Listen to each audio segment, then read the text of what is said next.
নমস্কার, আমি সুদীপ মুখার্জি। আপনারা বুঝতেই পারছেন আমি নাটকের রিহার্সালে আছি। কালকে শুটিং এর মধ্যে ছিলাম। এর মধ্যে আমার স্ত্রী পৃথা এর এই প্র্যাঙ্ক পোস্ট করে। আসলে আমি সেটা জানতাম না।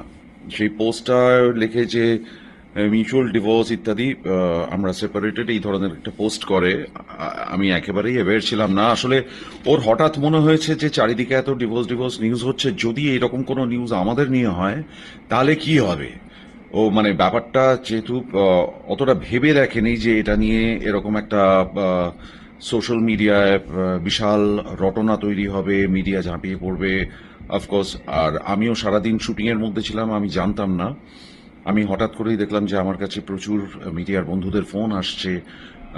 আমার যারা ক্লোজ বন্ধু বান্ধবদের ফোন আসে, আমি যার জন্য কাজের মধ্যে ফোন সুইচ অফ করে রেখে দিয়েছিলাম, বুঝতে পারিনি। তারপরে আমি রাত্রে গিয়ে এইটা দেখলাম, আমার সঙ্গে কি হলো। উই আর লাইক, আমি আহ, এটা নিয়ে আমি যেটা বলছি আর কি, যে এটা নিয়ে বিশেষ